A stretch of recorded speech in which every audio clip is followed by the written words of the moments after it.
নির্বাচন ৩ মাস পিছিয়ে দেওয়ার ইখতিয়ার জানিয়েছেন প্রধান নির্বাচন কমিশনার। বলেন ২০১৪ ও ১৮ নির্বাচনের প্রভাবে ভোটারদের মধ্যে আস্থার সংকট দেখা দিয়েছে। ভোটারদের আস্থা ফেরাতে দৃশ্যমানভাবে নির্বাচনকে স্বচ্ছ করার আহ্বান জানান সিইসি। বলেন ভোট বর্জনের অধিকার মানুষের আছে, তবে বর্জনের নামে সহিংসতা করলে সংকট তৈরির শঙ্কা রয়েছে। হচ্ছে যে ফেব্রুয়ারি ৭-৮ তারিখের দিকেই বিএনপি নির্বাচন বয়কট করতে পারে। ইউনূস সরকারের অধীনে কোনো ধরনের নির্বাচনে বিএনপি অংশগ্রহণ করবে না যুদ্ধে। বলা হচ্ছে যে তত্ত্বাবধায়ক সরকার ফিরে আসবে 10-11 তারিখের মধ্যে। নতুন তত্ত্বাবধায়ক সরকার শপথ নেবে। ইউনূস সরকারের বিদায় ঘণ্টা তার আগেই বেজে যাবে এবং নির্বাচন কবে অনুষ্ঠিত হবে? নির্বাচনটি অনুষ্ঠিত হবে আগামী 30শে জুন। সেই নির্বাচনে আওয়ামী লীগ অংশগ্রহণ করবে। হচ্ছে না, আগামী 12 ফেব্রুয়ারি নির্বাচন হচ্ছে না। 7 তারিখের পরে নির্বাচন স্থগিত করা হবে। এমনকি ডক্টর ইউনূসের 5 বছরের জেলও হতে পারে। কারণ জাতিসংঘ ডক্টর ইউনূসকে $40 বিলিয়ন অনুদান দিছে যে বাংলাদেশের সুষ্ঠু এবং একটি নিরপেক্ষ নির্বাচন পর্যবেক্ষণ করার জন্য। গার্ডিয়ানের প্রতিবেদনে উঠে এসেছে ভারতে বসে বাংলাদেশের রাজনীতিতে ফেরার ছক কষছেন আওয়ামী লীগের সদস্যরা। জুলাই গণঅভ্যুত্থানে ক্ষমতাচ্যুত হওয়ার পর ভারতের বিভিন্ন শহরে আত্মগোপনে আছেন আওয়ামী লীগের শত শত নেতাকর্মী। নির্বাচনে থেকেও অপ্রতিরোধ্য আওয়ামী লীগ, দ্য গার্ডিয়ানের চোখে প্রত্যাবর্তনের ব্লুপ্রিন্ট। ব্রেকিং নিউজ, জামাত এবং এনসিপির যে জোট বা এটার সাথে সম্পৃক্ত যেই জোটগুলো আছে, আগামী জাতীয় নির্বাচনকে তারা বর্জন করছে। সম্মানিত দর্শক মণ্ডলী, আজকের এই ভিডিওটি যে যেখান থেকে দেখছেন সকলকে অনুরোধ করছি আজকের এই ভিডিওটি শেষ পর্যন্ত দেখার জন্য। কেননা ভিডিওর শুরুতে বিশেষ কিছু অংশ দেখেছেন, সেই অংশ বিষয় থেকে আশা করি বুঝতে পেরেছেন আজকের কোন বিষয়টা আপনাদের সামনে তুলে ধরছি। তো চলুন দর্শক বিস্তারিত ভিডিওটি দেখে আসি। চ্যানেলে নতুন হলে সাবস্ক্রাইব করে ভিডিওতে একটি লাইক করে দেখতে থাকুন সম্পূর্ণ ভিডিওটি।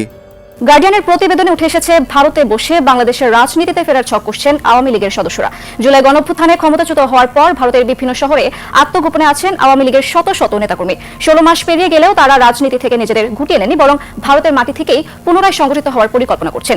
দিল্লির গোপন আশ্রয়স্থল থেকে দলের নেতাকর্মীদের নিয়মিত নির্দেশনা দিচ্ছেন খোদ শেখ হাসিনা। বিস্তারিত নাইম আহমেদের ডেস্ক রিপোর্টে।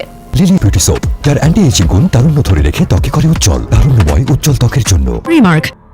16 মাস আগে এক রক্তাক্ত ছাত্র জনতার অভ্যুত্থানে ক্ষমতা ছেড়ে ভারতে পাড়ি দেন শেখ হাসিনা। দেশজুড়ে মামলার পাহাড় আর দলের নিবন্ধন স্থগিত হওয়া সত্ত্বেও আওয়ামী লীগ ফিরতে চায় দেশের রাজনীতিতে। গার্ডিয়ানের প্রতিবেদনে উঠে এসেছে দেশে না থাকলেও নিয়মিত দেশের রাজনীতি ও দেশে ফেরা নিয়ে কর্মপরিকল্পনা করছে আওয়ামী লীগ। এ বিষয়ে গার্ডিয়ান সাবেক সংসদ সদস্য তানভীর শাকিলের সাথে যোগাযোগ করলে তিনি জানান আওয়ামী লীগ আমলে তারা কর্তৃত্ববাদী ছিলেন এবং অনিয়ম দুর্নীতিও হয়েছিল। তবে তিনি আশা করেন এই নির্বাচন বেশি দিন থাকবে না। দিল্লির নিরাপত্তায় ঘেরা সুরক্ষিত আশ্রয় থেকেই দলের হাল ধরেছেন শেখ হাসিনা। ভারতীয় গোয়েন্দাদের করা নজরদারিতে প্রতিদিন 15 থেকে 16 ঘন্টা ব্যয় করছেন ভার্চুয়াল সভা আর ফোন আলাপে। লক্ষ্য আসন্ন 12 ফেব্রুয়ারি নির্বাচনকে সামনে রেখে কর্মীদের চাঙ্গা করা। ত্রয়োদশ জাতীয় নির্বাচনে আওয়ামী লীগ কর্মীদের সব ধরনের নির্বাচন কেন্দ্রিক সংশ্লিষ্টতা থেকে দূরে থাকতে, প্রচার ও ভোট বর্জন করতে এবং এই প্রক্রিয়ার অংশ না নিতে নির্দেশ দিয়েছে। অন্যদিকে ছাত্রলীগের নেতা সাদ্দাম হোসেন ও সাবেক সংসদ সদস্য বাহাউদ্দিন নাসিম মনে করেন আওয়ামী লীগের রাজনৈতিক অচলাবস্থা বেশি দিন থাকবে না। তারা আশাবাদী আওয়ামী লীগ ও শেখ হাসিনা বীরের বেশে দেশে ফিরবেন। সব অপরাধ অস্বীকার করে তারা এখন তাকিয়ে আছেন আগামী নির্বাচনের দিকে। নাসিম আরও বলেন বর্তমান অন্তর্বর্তী সরকারের অধীনে দেশ অস্থিতিশীল হয়ে উঠবে এবং মানুষ আবার তাদের দিকেই ফিরবে। গার্ডিয়ানের প্রতিবেদনে বলা হয় শান্তিতে নোবেলজয়ী অধ্যাপক মোহাম্মদ ইউনূসের নেতৃত্বাধীন অন্তর্বর্তী সরকার প্রতিশ্রুতি দিয়েছে ফেব্রুয়ারির নির্বাচন হবে 1 দশকের বেশি সময়ের মধ্যে বাংলাদেশে প্রথম অবাধ ও সুষ্ঠু নির্বাচন। তবে আওয়ামী লীগ বলছে তাদের নির্বাচনের প্রতিদ্বন্দ্বিতা করতে বাধা দেওয়ায় গণতান্ত্রিক বৈধতার সব দাবি ক্ষুণ্ণ হয়েছে। গার্ডিয়ানের প্রতিবেদনে আরও উঠে এসেছে বাংলাদেশের অন্তর্বর্তী সরকার ও নিরাপত্তা শঙ্কার বিষয়টিও।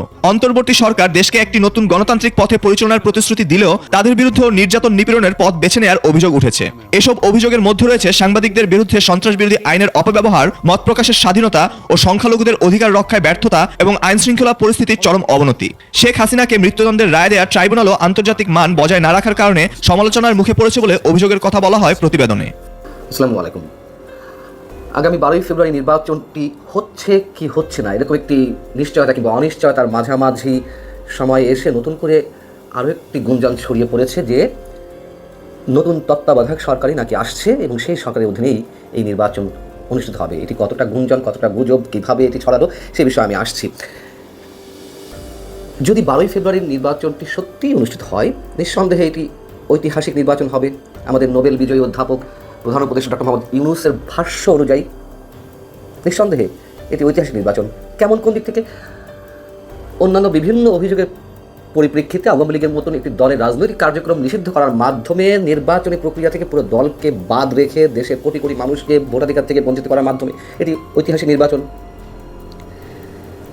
ভোটারদের এই নির্বাচনে আসতে বাধ্য করা বিভিন্ন ভয়ভীতির মাধ্যমে, না এলে তাদেরকে আওয়ামী লীগ হিসেবে চিহ্নিত করে পরবর্তীতে তুমুল শাস্তির মুখোমুখি করা হবে, এমন একটি আশঙ্কা অনেকের মাঝেই কাজ করছে এবং এই বিষয়টি তো আল জাজিরার প্রতিবেদনেই উঠে এসেছে।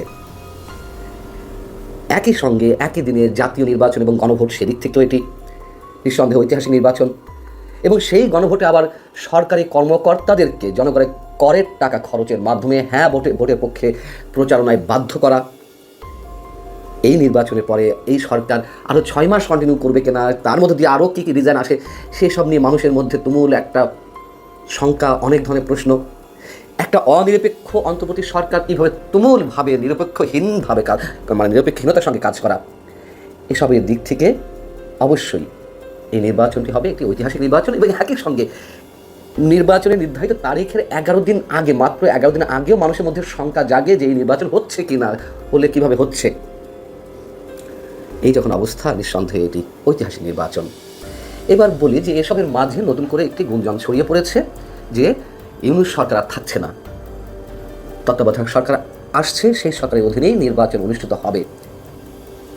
তত্ত্বাবধায়ক সরকার যদি সত্যিই আসে তাহলে সেই নির্বাচনটি কবে, কীভাবে হবে, সেসব বিষয় সামাজিক যোগাযোগ মাধ্যমে এর মধ্যে ছড়িয়ে পড়েছে। শোনা যাচ্ছে কেউ কেউ বলছেন যে এটি দেশের অথবা দেশের বাইরের কোনো বিশেষ গোয়েন্দা সংস্থার প্রতিবেদন, আমরা জানি না।